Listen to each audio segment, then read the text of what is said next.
क्या ईरान के जौहरी मंसूबे को लेकर अमेरिका और ईरान के दरमियान मुज़ाकरात कामयाब होंगे या नहीं? इस वक्त तमाम नजरें सल्तनत ओमान पर मरकूज हैं, जहां आज ओमान की मेजबानी और सालसी में अमेरिका और ईरान के दरमियान बातचीत का आगाज हो गया है। दोनों मुल्कों के दरमियान मुज़ाकरात का मौजू ईरान का जौहरी मंसूबा है, जिसके बारे में अमेरिका वाज़ेह धमकी दे चुका है कि अगर ईरान ने जौहरी मंसूबे के मुकम्मल खात्मे पर मुआहदा ना किया तो वो तबाहकुन फौजी कार्रवाई के लिए तैयार रहे। जबकि ईरान का मौक़िफ़ है कि वो बातचीत को संजीदा मौका देना चाहता है, लेकिन इसकी कामयाबी का सारा दारोमदार अमेरिका के रवैये पे होगा, जिसे बार बार की जंगी धमकियों से पीछे हटना होगा। इसलिए अब देखना होगा कि ओमान में होने वाले इन मुज़ाकरात का नतीजा क्या निकलता है, जिससे लेकर ईरानी अवाम ने काफ़ी उम्मीदें वाबस्ता कर रखी हैं, क्योंकि वो पिछले कई सालों से अमरीकी पाबंदियों और गिरती हुई करेंसी की कदर के बायस शदीद महंगाई और सुकड़ती मईशत का सामना कर रहे हैं। अहम बात यह कि ईरान की जानिब से इन मुज़ाकरात की क़ियादत ईरानी वज़ीर ख़ारजा अब्बास इराक़ची कर रहे हैं, जबकि दूसरी तरफ अमरीकी सदर के मशरिक़ वस्ता के लिए खसूसी एलची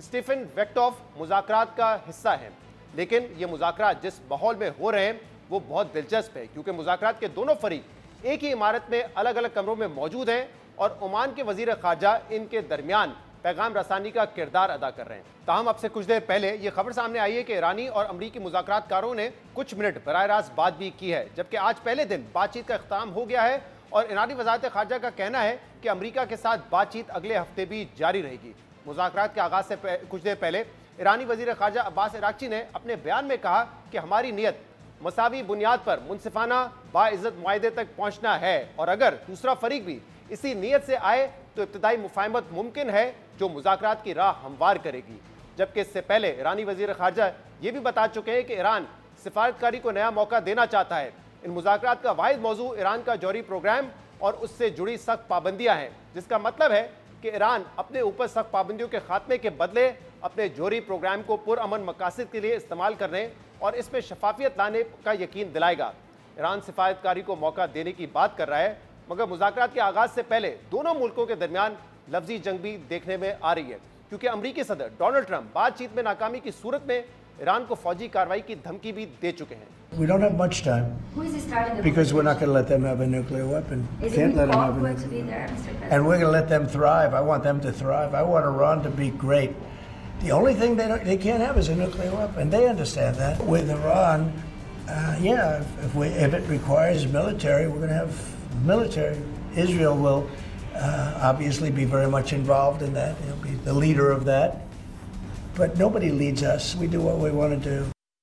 जबकि डोनाल्ड ट्रंप के खसूसी एलची स्टीव विट्कोफ ने मुज़ाकरात से पहले अपने एक बयान में कहा था कि ईरान को जौहरी हथियार बनाने से रोकना अमेरिका की रेड लाइन है और जौहरी मंसूबे का खात्मा ही पहला मुतालबा है और समझौते पर पहुंचने के लिए मुख्तलिफ रास्ते खुले हैं। बहरहाल आज कई सालों के तातुल के बाद अमेरिका और ईरान के दरमियान बातचीत का आगाज हो चुका है और अहम बात यह कि मुज़ाकरात उस वक्त शुरू हुए कि जब कुछ अरसे पहले तक ईरानी रहबर आला आयतुल्लाह ख़ामेनी ने अमेरिका से बातचीत पर पाबंदी लगा रखी थी और वो अमेरिका से बातचीत को गैर दानिशमंदी और बेवकूफ़ी करार देते रहे। और ख़ासतौर पर अमेरिकी सदर ट्रंप की जानिब से पिछले माह लिखे गए धमकी आमेज़ ख़त के जवाब में भी उन्होंने अमेरिका को सख्त जवाब दिया था, जिसे मुज़ाकरात से इनकार करार दिया जा रहा था। इसलिए सवाल यह है कि एक माह के दौरान ऐसा क्या हुआ है कि ईरानी रहबर आला ने अमेरिका से बातचीत पर आमादगी जाहिर कर दी है। इस हवाले से अमेरिकी अखबार न्यूयॉर्क टाइम्स की सहाफ़ी फरनाज फसीही ने दिलचस्प अहवाल बयान किया है। खबर के मुताबिक मार्च के पहले हफ्ते अमरीकी सदर का खत मिलने के बाद ईरानी क़यादत ने खत का जवाब देने पर गौर के लिए एक हंगामी इजलास बुलाया, जिसमें आयतुल्लाह ख़ामेनी, ईरानी सदर, अदलिया के सबरा और पार्लियामेंट के स्पीकर शामिल थे। इस इजलास से बाखबर सीनियर ईरानी ओहदेदारों ने न्यूयॉर्क टाइम्स को बताया कि इस इजलास में ईरानी रहबर आला को दो टोक पैगाम दिया गया और वो पैगाम ये था कि तेहरान को वाशिंगटन से बात करने की इजाज़त दी जाए, वरना ईरान में इस्लामी जमहूरिया की हुकूमत का खात्मा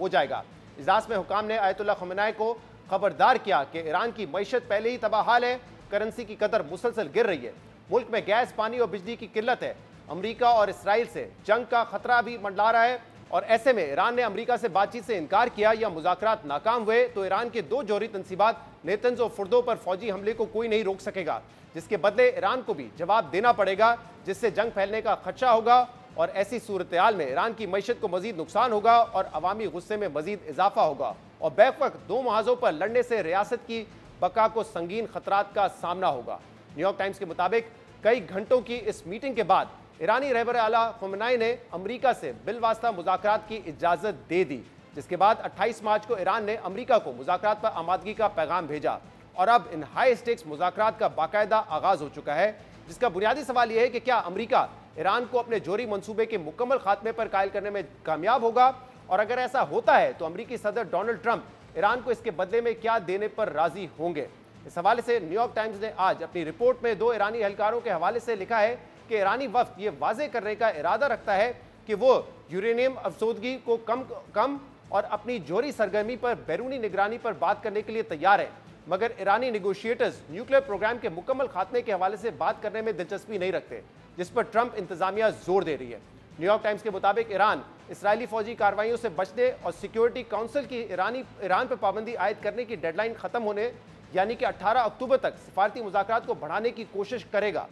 इस हवाले से ट्रंप की पहली इंतजामिया में ईरान से मुतल्लिक अमूर के इंचार्ज रहने वाले एलियट अब्रम ने अपने तज़किये में लिखा है कि ईरान के पास ये मौका है कि वो अमरीका और इसराइल को मुज़ाकरात के जाल में फंसा दे। ईरान मुज़ाकरात शुरू करेगा ताकि इसराइल कोई कार्रवाई ना करे और फिर यह सिलसिला चलता रहेगा। इनके मुताबिक एक नए मुआहदे पर इत्तेफाक जरूर मुमकिन है, मगर ईरान शायद वही शराइत मानेगा जो 2015 के मुआहदे में थी, जो इसराइल के लिए नाकाबिले कबूल है, और हो सकता है कि ये खुद ट्रंप के लिए भी नाकाफी हो, क्योंकि वो पहले ही ईरान की मिसाइल टेक्नोलॉजी और मशरिक़ वस्ता में उसके असर व रसूख पर सख्त पाबंदियों का मुतालबा कर चुके हैं, ताकि वो ये दावा कर सकें कि उन्होंने पिछली हुकूमतों से बेहतर मुआहदा किया है। अहम बात यह कि सदर ट्रंप ही थे जिन्होंने अपने पहले दौर में ईरान से ओबामा दौर के जौहरी मुआहदे से अमरीका को निकालने का फैसला किया था, जो ईरान और अक़वाम मुत्तहिदा के 5 मुस्तकिल रुकन अमरीका, बरतानिया, रूस, चीन, फ्रांस समेत जर्मनी और यूरोपियन यूनियन के दरमियान तय पाया था। इस मुआहदे के तहत ईरान ने यूरेनियम अफजोदगी को 3.7% तक महदूद करने पर इत्तेफाक किया था, जबकि जोहरी हथियार बनाने के लिए